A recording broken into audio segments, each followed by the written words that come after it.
नमस्कार दोस्तों, मैं शिव कुमार त्यागी आज पर्यावरण के लगभग 1500 क्वेश्चन के वीडियो लेके आया हूँ। जो क्वेश्चन परीक्षाओं में आए हैं, बहुत बार पूछे गए हैं। हम बात करेंगे क्वेश्चन नंबर फर्स्ट की। तो क्वेश्चन नंबर फर्स्ट अपने वीडियो पर दिया है, थोड़ा उसको बड़ा कर लेते हैं। क्वेश्चन नंबर फर्स्ट क्या दिया है कि गैसीय अपशिष्ट हैं, मतलब जो गैसीय अपशिष्ट होती हैं वो क्या होती हैं। पहला ऑप्शन दिया है घरों की नालियों का गंदा पानी। दूसरा दिया है सब्जी एवं फलों के छिलके। तीसरा ऑप्शन दिया है खेत खलिहानों से निकलने वाला कचरा। चौथा ऑप्शन दिया है लकड़ी कोयले से जलने वाली धुआं। तो हमारी गैसीय अपशिष्ट क्या है, हमें ऑप्शन 4 में से चुनना है। तो इसका राइट आंसर क्या होगा? ऑप्शन नंबर 4, लकड़ी कोयलों से जो जलने वाली धुआं होती है वो हमारी गैसीय अपशिष्ट होती है। हम इसका डिटेल पढ़ते हैं। गैसीय अपशिष्ट वे पदार्थ होते हैं जो किसी अन्य पदार्थों से अपशिष्ट होते हैं तथा गैसीय रूप में होते हैं तथा इससे पर्यावरण में प्रदूषण होता है, जो मुख्य वायु प्रदूषण के कारण बनता है। गैसीय अपशिष्ट निम्न है: लकड़ी कोयले से जलने वाला धुआं, औद्योगिक क्षेत्र से चिमनियों का धुआं, जंगलों में लगने वाली आग से निकलने वाली धुआं। मतलब ये सब जो पदार्थ होते हैं, इनसे जो धुआं निकलता है वो हमारे क्या होते हैं? गैसीय अपशिष्ट होते हैं। इंपोर्टेंट क्वेश्चन है, पूछा भी गया है। अगले क्वेश्चन की बात करते हैं। इंपोर्टेंट क्वेश्चन है कि निम्न में से कौन से पौधे दूर दूर प्रसारित होंगे। मतलब कौन से जो पौधे होते हैं वो दूर दूर तक क्या होते हैं? प्रसारित होते हैं। ऑप्शन में पहला दिया है बीज द्वारा प्रकटित पौधे। अगला ऑप्शन दिया है बीजाणु द्वारा प्रकटित पौधे, फल द्वारा प्रकटित पौधे। अगला ऑप्शन दिया है कायक जनन द्वारा वितरित। अब ये चार ऑप्शन में आपको ऑप्शन देना है। सब लोग कमेंट बॉक्स में आंसर कमेंट करें, फिर चेक करना आपके कितने आंसर सही हैं। हम वीडियो में लगभग 1500 क्वेश्चन देंगे, लगभग 1500 क्वेश्चन के लगभग 20 25 30 40 वीडियो बनाएंगे और आपको सब लोग क्वेश्चन दे देंगे। तो इसका राइट आंसर हो जाएगा कायक जनन द्वारा वितरित। कायक जनन द्वारा वितरित पौधे दूर दूर तक प्रसारित होते हैं। कायक जनक एक अलैंगिक जनन क्रिया है। यह क्लोनिंग प्रक्रिया होती है। कायजनक क्या होती है? ये क्लोनिंग क्रिया है। ये क्या होती है? क्लोनिंग क्रिया। तो इंपोर्टेंट क्वेश्चन था। अगले क्वेश्चन की ओर चलते हैं। ये अपने स्क्रीन पर क्वेश्चन दिया है। क्वेश्चन क्या दिया है? जब मोर सांप को खाता है, सांप कीड़े को खाता है और कीड़े हरे पौधे को खाते हैं, तो मोर का पोषण तल कौन सा होता है? मतलब मोर सांप को खाए, सांप कीड़ों को खाए, कीड़ा हरे पौधे को खाता है, तो मोर का पोषण तल क्या होता है? मोर कहां पर होती है? वेरी इंपॉर्टेंट क्वेश्चन है, बहुत बार पूछा गया है। अंतिम अपघटक होता है, प्राथमिक उपभोक्ता होता है, प्राथमिक अपघटक होता है, खाद्य पिरामिड के शीर्ष पर होता है। तो यहाँ जब मोर होगा, मोर सांप को, सांप कीड़ा, कीड़ा हरे पौधे, तो पहले नंबर पे पौधा आएगा, फिर कीड़ा आएगा, फिर तुम्हारा सांप आएगा, सांप पर क्या आएगा? मोर। तो मोर का हो जाएगा शीर्ष पर। तो सबसे पहले क्या आएंगे? हरे पौधे। हरे पौधे कौन खाएगा? कीड़ा। कीड़ा को सांप, सांप को मोर। तो उत्पादक मोर खाद्य श्रृंखला पिरामिड में क्या होता है? शीर्ष स्थान पर होता है, मतलब पहले स्थान पर होता है। अगला क्वेश्चन इंपोर्टेंट क्वेश्चन है, निम्न में से कौन सा कायांत्रिक सेल का उदाहरण है? इनमें से कौन से जो हमारी सेल होती है, आंतरिक सेल होते हैं, कायांत्रिक सेल हैं, तो कायांत्रिक कौन सी होती है? बदलाव क्या? तो ऑप्शन दिया है ग्रेनाइट, बलुआ पत्थर, संगमरमर और चूना। तो इसका राइट आंसर आपको कमेंट करना है। ये क्वेश्चन पूछे जाते हैं, बहुत बार आए हैं। तो ये अपना आंसर हो जाएगा ऑप्शन नंबर 3, संगमरमर। संगमरमर तुम्हारी होती है, क्या होती है? कायांत्रिक सेलों की, कायांत्रिक सेलों का उदाहरण होता है। अगला क्वेश्चन की ओर बात करते हैं। इंपोर्टेंट क्वेश्चन है, बहुत बार पूछे गए हैं। महासागरों में निम्न में से कौन सा लवण सर्वाधिक मात्रा में पाया जाता है? ऑप्शन आप लोग नोट, क्वेश्चन आप नोट करते रहना, अच्छा क्वेश्चन है। तो महासागरों में जो लवण होते हैं सर्वाधिक मात्रा में कौन सा होता है? पहला ऑप्शन है कैल्शियम सल्फेट, नहीं होता है। मैग्नीशियम सल्फेट, नहीं होता है। मैग्नीशियम क्लोराइड, नहीं होता है। Sodium chloride, right answer. जो महासागर में क्या होता है? नमक। तो महासागरों में सोडियम क्लोराइड लवण सर्वाधिक मात्रा में पाया जाता है। जल में सोडियम क्लोराइड की मात्रा 35 ग्राम प्रति लीटर होती है। सोडियम क्लोराइड एक अकार्बनिक यौगिक है। इसका रासायनिक सूत्र होता है NaCl, जो 1:1 के अनुपात में होता है। मतलब सोडियम भी एक होता है और क्लोराइड भी एक आयन होता है। ये क्वेश्चन इंपोर्टेंट है, पूछ सकते हैं कि NaCl में सोडियम और क्लोरीन का अनुपात क्या होता है, तो 1:1। क्वेश्चन आया है, बहुत बार पूछे गए हैं क्वेश्चन ये। अगर क्वेश्चन है राज्यसभा में होने वाली सभाओं की अध्यक्षता कौन होता है, तो राज्यसभा अपने 2 सदन होते हैं, एक तो लोकसभा होती है, एक राज्यसभा होती है। लोकसभा को हम निम्न सदन बोलते हैं, राज्यसभा को सदन बोलते हैं। तो राज्यसभा में अब लोकसभा में तो लोकसभा अध्यक्ष होता है, अब राज्यसभा में जो अध्यक्षता को करता है, तो राष्ट्रपति करता है क्या, उपराष्ट्रपति करता है, प्रधानमंत्री, तो भारत का मुख्य न्यायाधीश। तो इसका राइट आंसर क्या हो जाएगा, उपराष्ट्रपति। राज्यसभा भारतीय लोकतंत्र की ऊपरी प्रतिनिधि है, माने उच्च सदन है।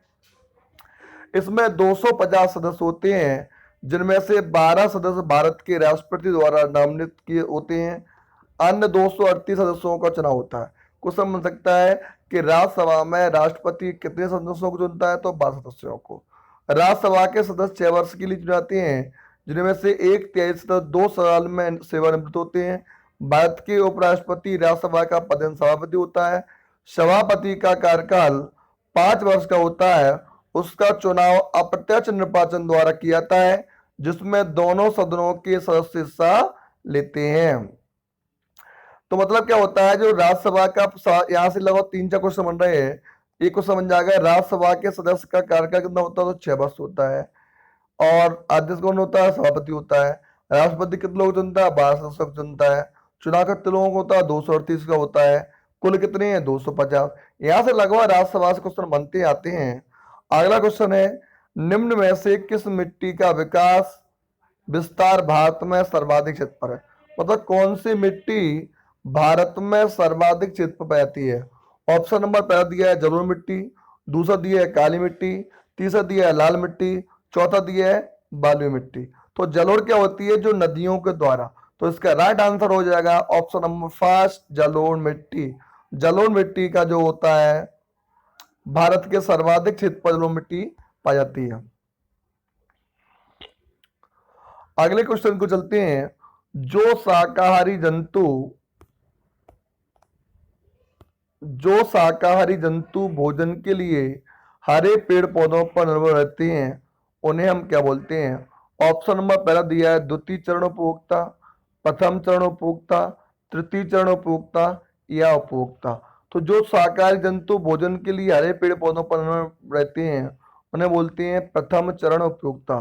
पौधे, शाकाहारी जंतु, मांसाहारी जंतु उत्पादक प्रथम श्रेणी का, द्वितीय श्रेणी का उपभोक्ता खाद्य श्रृंखला में, जो सूर्य के प्रकाश में अपने भोजन का निर्माण करते हैं। पौधे क्या करते हैं, अपना जो भोजन का निर्माण है वो सूर्य के प्रकाश की उपस्थिति में करते हैं। जैसे पेड़ पौधे तथा जो जीव इन उत्पादकों को अपना भोजन प्राप्त करते हैं, उन्हें प्रथम श्रेणी का उपभोक्ता कहा जाता है। मतलब जो पौधों को खाते हैं उन्हें क्या बोलते हैं, प्रथम चरण का कहें या प्रथम श्रेणी का। जैसे गाय, बैल, बकरी तथा जो जीव इन प्रथम श्रेणी के उपभोक्ता से अपना भोजन प्राप्त करते हैं, उन्हें द्वितीय श्रेणी के कहते हैं। जैसे सांप, शेर, मोर। और मनुष्य क्या होता है, प्रथम द्वितीय दोनों श्रेणी का उपभोक्ता होता है। तो यहां से क्वेश्चन बन सकता है कि प्रथम श्रेणी के उपभोक्ता क्या होता है, तो गाय, बैल, बकरी। द्वितीय श्रेणी क्या होता है, सांप, शेर। मतलब जो प्रथम को खाएगा, उत्पादक को खाएगा, वो प्रथम श्रेणी का उपभोक्ता हो जाएगा। और जो प्रथम श्रेणी के उपभोक्ता खाएगा वो तो द्वितीय श्रेणी का हो जाएगा। अगला क्वेश्चन है, इंपोर्टेंट क्वेश्चन है, पर्यावरण शिक्षा में समस्या समाधान विधि का गुण क्या है। जो हमारी पर्यावरण शिक्षा होती है उसमें समस्या समाधान विधि का गुण क्या होता है। पहला ऑप्शन दिया है सृजनात्मकता विधि, दूसरा है लक्ष्य केंद्रित विधि, तीसरा है चयनात्मकता विधि, चौथा दिया है उपरोक्त सभी। तो इसका राइट आंसर हो जाएगा ऑप्शन नंबर 4, उपरोक्त सभी। जी हमारी पर्यावरण की समस्या समाधान की विधि गुण है। पहला सृजनात्मकता भी होता है, लक्ष्य केंद्रित भी होता है, चयनात्मक भी होता है, उपरोक्त सभी। तो ये आपका राइट आंसर क्या हो गया, ऑप्शन नंबर 4। आप लोगों को क्वेश्चन कमेंट करना है, बहुत बार आते हैं क्वेश्चन पूछे जाते हैं। अगले क्वेश्चन की ओर चलते हैं, थोड़ा इसको सही कर लेते हैं, सभी लोगों को समझ में आ रहा है। इंपोर्टेंट क्वेश्चन है, इकोसिस्टम की सही परिभाषा क्या है।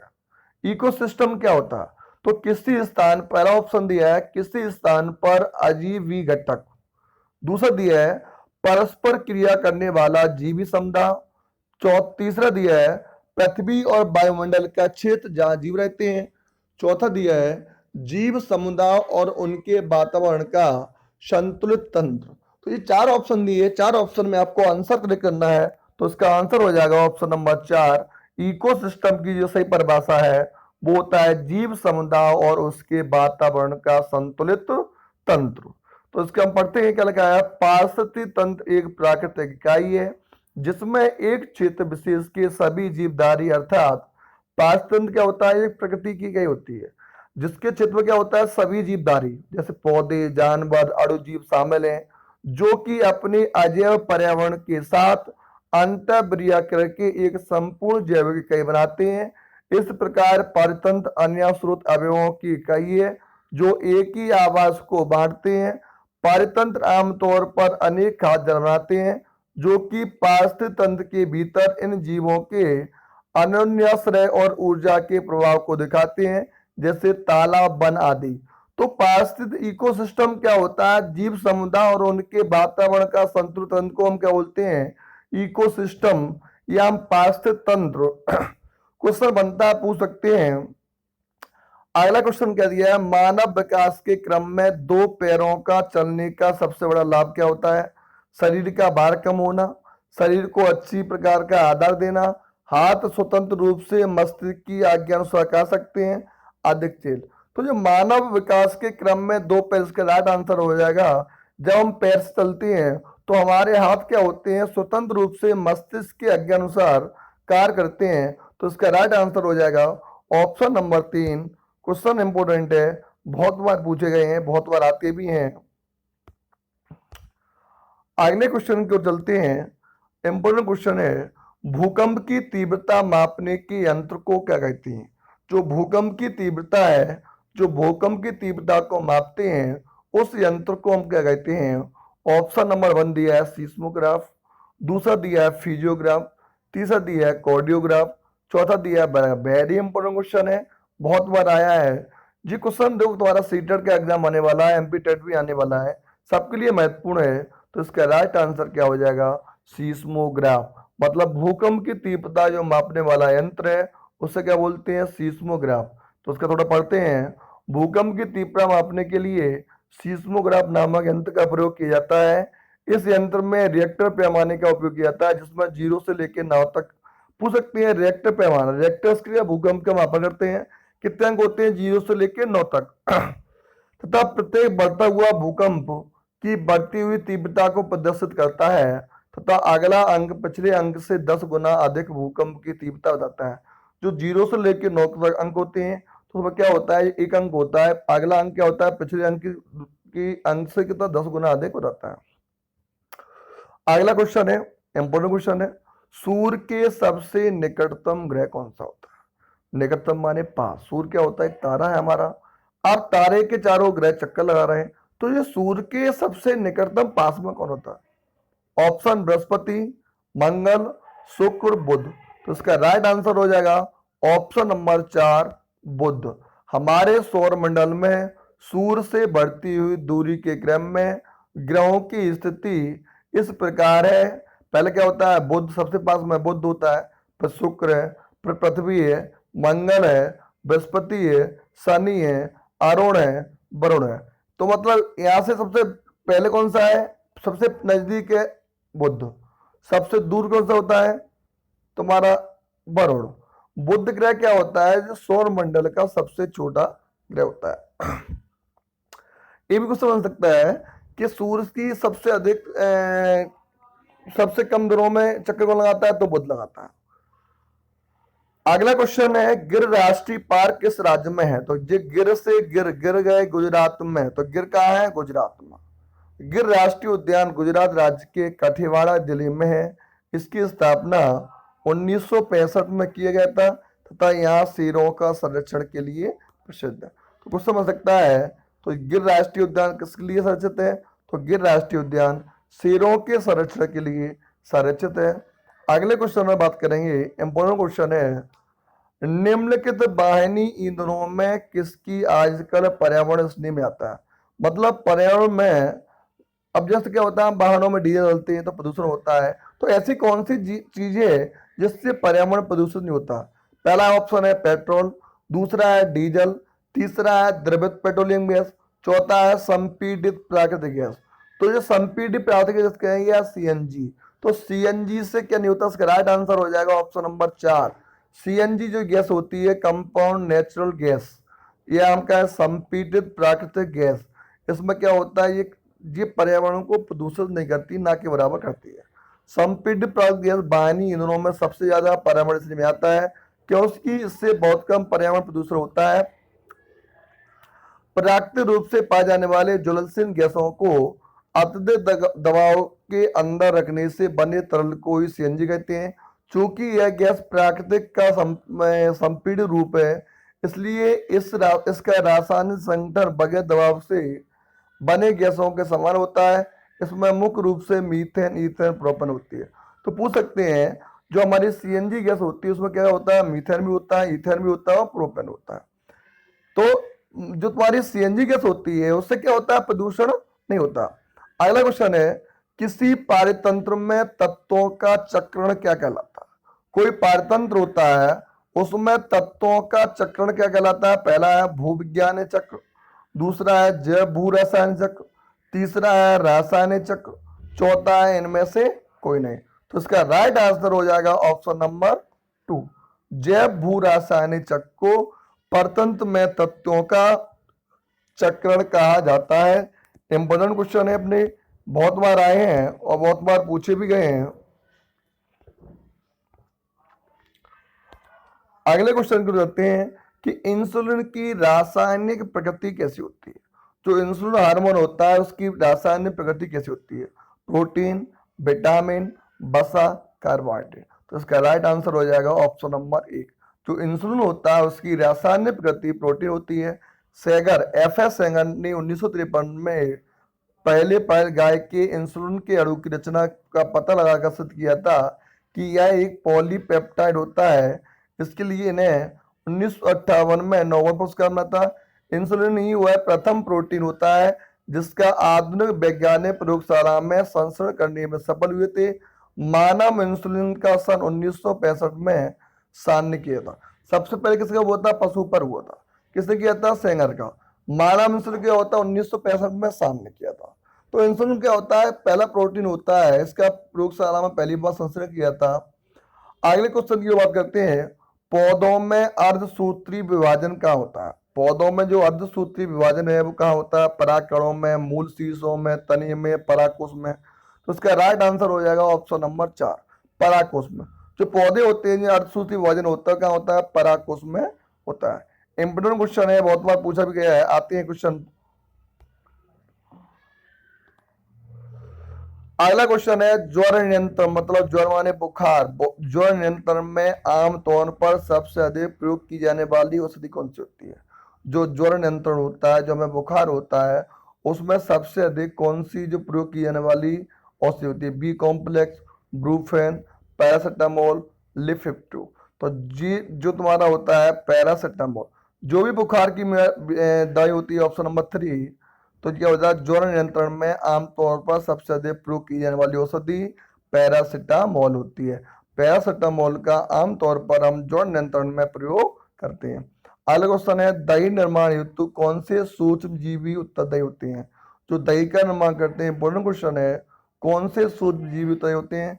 पहला है स्ट्रेप्टोकोकस, पहला ऑप्शन दिया है स्ट्रेप्टोकोकस, दूसरा अपना दिया है एस्पिरिडस, तीसरा दिया है रेक्टोवायरस, चौथा दिया है लैक्टोबैसिलस। तो इसका राइट आंसर क्या हो जाएगा वो आपको बताना है। तो इसका राइट आंसर हो जाएगा दही के निर्माण हेतु कौन सा सूक्ष्म उत्तरदायी है? तो उसका राइट आंसर हो जाएगा ऑप्शन नंबर 4, लैक्टोबैसिलस। दूध से दही का निर्माण, इंपोर्टेंट क्वेश्चन है, दूध से दही के निर्माण की क्रिया में सूक्ष्म जीव लैक्टोबैसिलस उत्तरदायी होता है। अगला क्वेश्चन आपकी स्क्रीन पर इंपोर्टेंट क्वेश्चन है कि मानव रुधिर वर्ग की खोज सर्वप्रथम किस वैज्ञानिक ने की?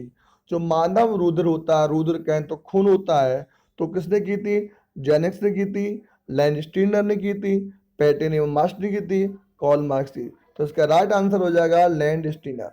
सही आंसर क्या दिया है? Land Steiner. ये हमारे इंपोर्टेंट क्वेश्चन थे, बहुत बार आए हैं। अगली बार चलते हैं। प्याज, आलू, अदरक हैं।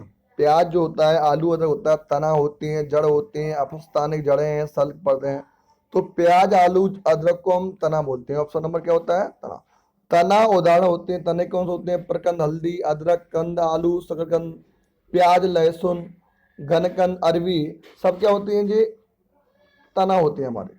अगला क्वेश्चन है, एक कोषीय सूक्ष्म जीव कौन से होते हैं? एक कोषीय सूक्ष्म होते हैं विषाणु, स्पाइरोगोरा, पैरामीशियम, हाइड्रा। तो इसका राइट आंसर हो जाएगा ऑप्शन नंबर 3, पैरामीशियम। पैरामीशियम एक कोषीय जीव होते हैं। एक कोषीय वह जीव होते हैं जिनके शरीर का निर्माण मात्र एक ही कोशिका से होता है। पैरामीशियम का होता है जो एक कोषीय जीव होते हैं, मतलब एक कोशिकाओं से बने होते हैं। तो जीव क्या होते हैं? इनका निर्माण क्या होता है? एक कोशिकाओं से होता है। तो पैरामीशियम क्या होता है? एक कोश की सूक्ष्म जीव होता है। अगला क्वेश्चन क्या होता है, निम्न में से कौन सा पादप उत्पादक साबुन का विस्थापन है? रीटा, रुद्राक्ष, तेंदु, उपरोक्त सभी। मतलब साबुन में क्या होता है? रीटा ऑप्शन क्या आ जाएगा इसका आंसर? ऑप्शन नंबर 1, रीटा पादप का उत्पाद होता है जो साबुन का विस्थापन है। रीटा का प्रयोग बालों के संरक्षण के लिए, मतलब जो हमारे बाल होते हैं उनके लिए हम रीटा का प्रयोग करते हैं। रीटा क्या होता है? एक साबुन का उत्पाद होता है। अगला क्वेश्चन तुम्हारा अच्छा क्वेश्चन है, वायुदाब मापने वाला यंत्र कौन सा है? वायुदाब हम किससे मापते हैं? थर्मामीटर से मापते हैं, बैरोमीटर से मापते हैं, सीस्मोग्राफ से मापते हैं, हाइग्रोमीटर से मापते हैं। तो इसका राइट आंसर हो जाएगा ऑप्शन नंबर 2, बैरोमीटर। बैरोमीटर से हम वायुदाब को मापते हैं। लास्ट क्वेश्चन है, बीटी के पास क्या है? यह एक ट्रांजिटिव पौधा है, एक संकर पौधा है, एक प्राकृतिक पौधा है, एक औषधि पौधा है। तो इसका राइट आंसर हो जाएगा बीटी के पास क्या होता है? ट्रांजिशन पौधा है। बीटी के पास एक ट्रांसजेनिक पौधा है। इस कपास के पौधों में बेसिलस थुरिजिनिस जीवाणु की उपस्थिति होती है। बीटी के पास क्या होता है? ट्रांजिशन पौधा होता है। ये बीटी के पास एक ट्रांजिशन पौधा है। इसके पास में पौधों के वस्तु होते हैं, जीवाणु की उपस्थिति के कारण कीड़ा पैदा करने की क्षमता होती है। अगला क्वेश्चन है तुम्हारा, कौन सा वायुमंडलीय प्रदूषक अम्लीय वर्षा का मुख्य कारण होता है?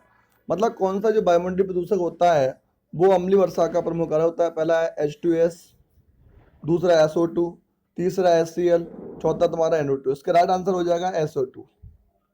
अम्लीय वर्षा का मुख्य कारण SO2 होता है। सल्फर डाइऑक्साइड गैस होती है जो उद्योगों तथा वाहनों से उत्सर्जित होती है तथा वर्षा की बूंदों तथा ओस की बूंदों के साथ मिलकर अम्लता का गुण प्रदर्शित करती है।